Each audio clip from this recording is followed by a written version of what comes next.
ሀጂ ዑመር እንድሪስ አርፈዋል። ጋይስ እኔ ምንም እንኳን ክርስቲያን ብሆን በእኚህ አባት ሞት እጅግ በጣም አዝኛለሁ። ሙፍቲን የገላገለን አላህ ምስጋና ይገባው። ስጁደ ሹክር ያስፈልገዋል። እንደዚህም ደግሞ ይህን ጠማማ ሰውዬ አላህ ገላገለን እንዲህ ያደረገን ምናምን ኧረ አይባልም። ወላሂ መጨረሻችንን የኛም መጨረሻ አናቀው። እንደሚባለው ከሆነ ሙፍቲ ከመሞታቸው በፊት በቤታቸው ውስጥ እንዲቀበሩ ወሲያ ተናግረዋልና የሚቀበሩት መኖሪያ ቤታቸው ውስጥ ነው እየተባለ ነው። ይህ ፍጹም ከእስልምና አስተምሮት ጋር ይጻረራል። ብዙዎችን ያስደነገጠ ብሎም ብዙዎችን እጅግ ያሳዘነ መረጃ ከትናንትናው ዕለት ጀምሮ ተሰምቶ ነበር። ይኸውም የእስልምና እምነት መሪ የነበሩት ታላቁ አባት ሀጂ ሙፍቲ ማረፋቸው ነበር። ታዲያ ከሳቸው እረፍት በኋላ የተለያዩ ጉዳዮች በተለያዩ ቦታዎች እየተሰራጩ ቆይተው ነበር። በዛሬው ዕለት ደግሞ በሚሊኒየም አዳራሽ እንዲሁም በአንዋርና በበኒ መስጊድ ሽኝት ከተደረገላቸው በኋላ ስርዓተ ቀብራቸው እንደተፈጸመ መረጃዎቹ ተሰምተዋል። ይሁን እንጂ ከኚህ ብዙዎች ከሚወዷቸው አባት ስም ጋር በተያያዘ የተለያዩ አላስፈላጊ የሆኑ ጉዳዮች እየተሰሙ ቆይተው ነበረ። ብዙዎች ቢወዷቸው ቢያከብሯቸውም፣ አንዳንዶች ግን እጅግ የማይገባ ፈጽሞም ለአባት ለሃይማኖት መሪ የማይገቡ ቃላቶችን በመጠቀም ክብራቸውንም ዝቅ በማድረግ በተለይም ደግሞ የሞተን ሰው ወቃሽ በሚመስል መልኩ የማይገቡ ቃላቶችን ሲወራወሩ የነበሩ ግለሰቦች ተመልክተናል። እንዲሁም ስርዓተ ቀብራቸውንም አስመልክቶ እጅግ የተሳሳተ የቀብር ስነ ስርዓት ነው የተደረገላቸው፣ ምንስ ነው የተባሉ ደግሞ በሌላ በኩል ብዙ ጥያቄ ሲያነሱ፣ ብዙዎችም ይህንን ጉዳይ በማንሳት እኚህን ታላቅ አባት እንዲሁም ቤተሰቦቻቸውን ሲወቅሱ የነበሩ ሰዎችንም ተመልክተናል። ጠቅለል ባለ መልኩ ስርዓተ ቀብራቸውን በተመለከተ በታዋቂ ሰዎች የተባሉትን ጉዳዮች እንዲሁም የኢትዮጵያ ኦርቶዶክስ ተዋሕዶ እምነት ተከታዮች መሪ የሆኑት ብፁዕ አቡነ ማትያስ ያስተላለፉትን እጅግ ልብ የሚነካ መልእክት በእንባ እየታጀቡ ስለ ሀጂ ሙፍቲ የተናገሩትን ወሳኝ ነጥብ እንዲሁም ደግሞ ሀጂ ሙፍቲን አንዳንድ ሰዎች ዘመድ ወዳጆቻቸው እስኪከፉባቸው ድረስ የሚናገሯቸውንና በተለይ ደግሞ በስርዓተ ቀብራቸው ዙሪያ አከራካሪ ስለነበረው ወሳኝ ነጥብም በዝርዝር ይዘን መተናል።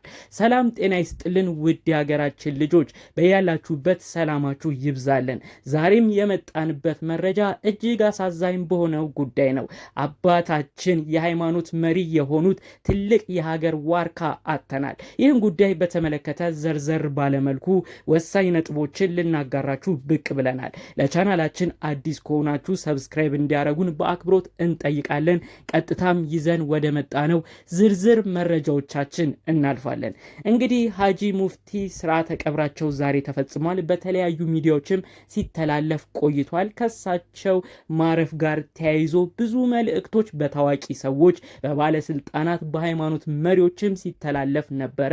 እንግዲህ በመንግስት በኩል የመንግስት ተወካዮች በሚሊኒየም አዳራሽ ሽኝት ላይ በመገኘት እጅግ ልብ በሚነካ መልኩ መልእክት አስተላልፈው ነበር። ታላቅ አባትም አጥተናል ሲሉ መልእክት ተሰምቷል ከመንግስት በኩል። በሌላ በኩል ብፁዕ አቡነ ማትያስ የኢትዮጵያ ኦርቶዶክስ ተዋሕዶ ቤተክርስቲያን ዋና ሲኖዶስ የበላይ ጠባቂ የሆኑትም በእንባ እየታጀቡ እጅግ ልብ የሚነካ መልእክትን ስለ ሙፍቲ ተናግረዋል። የሚያወሩት የሚጣፍጥላቸው በማለት ሀጂ ሙፍቲን አርንቀዋቸዋል።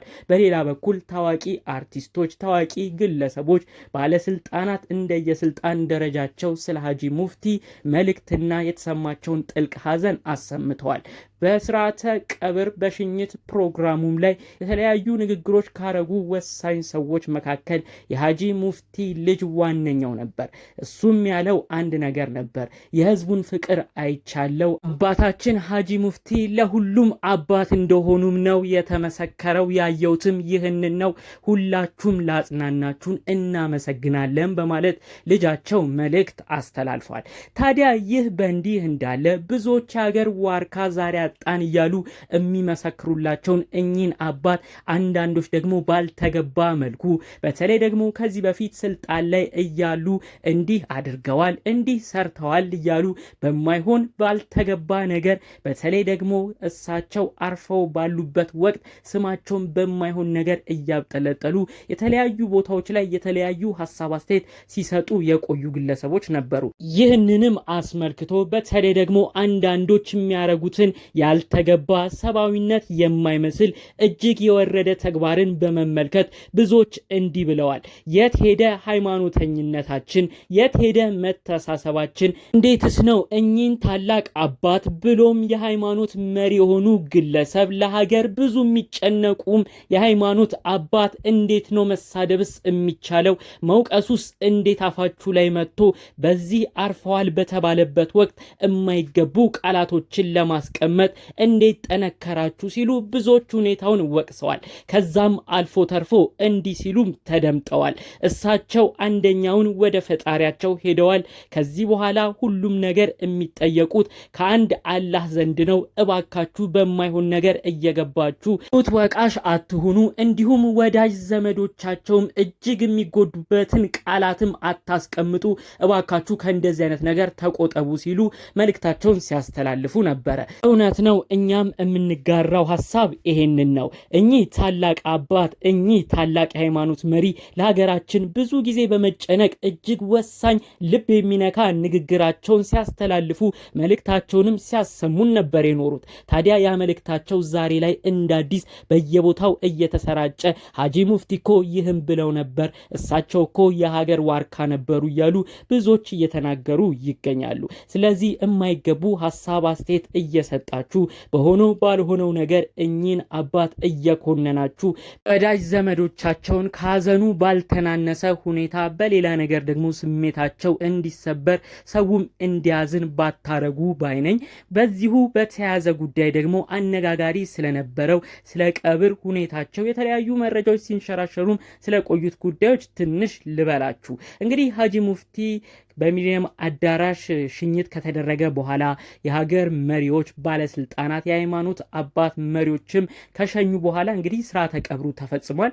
እጅግ ብዙዎችን ያነጋገረ ያከራከረም ጉዳይ ሆኗል። በቲክቶክም ብዙ መልስ ምቶች ከአንድ ወገን ወደ ሌላ ወገን ሲሰጡ ነበረ።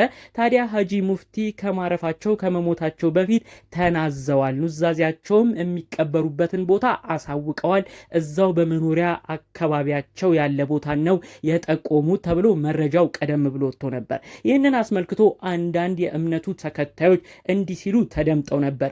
ይህ እጅግ ስርዓት ያልሆነ ፈጽሞ ትክክልም ያልሆነ ተግባር ነው፣ መደረግም የለበትም። አንድ ሙስሊም መቀበር ያለበት ከእህት ከወንድሞቹ በዛው አጠገብ ነው፣ ሌላ ቦታ ተከቦለት ሌላ ቦታ ታጥሮለት በፍጹም እንደዚህ አይነት ነገርን ማድረግ የለበትም። በተለይ ደግሞ የሃይማኖት አባት መሪ የሆነም ግለሰብ ይህን ማድረግ የለበትም እያሉ የተለያዩ የሃይማኖት ጥቅሶችን ቁርአን ላይም የሚገኙ ነገሮችን በማጣቀስ ዝርዝር ጉዳዮች ዝርዝር መረጃዎችን ሲያስረዱ ነበር።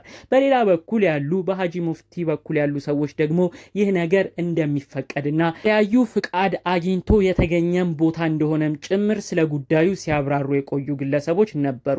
ምንም ከእምነቱ ከሃይማኖቱ አስተምሮት የወጣ ያፈነገጠ ነገር እንዳልሆነ በየሚዲያው የሚሰራጩት ጉዳዮችም የተሳሳቱ እንደሆነ ጭምር ጉዳዩን ሲያስረዱ የቆዩ ሰዎችን ተመልክተናል። በዛኛው ወገን ያሉ ሰዎችም ሌሎች ክርክር ያነሳሉ። በዚህም ወገን ያሉ ሰዎችን ልክ እንደሆነ ጉዳዩም ያስረዳሉ።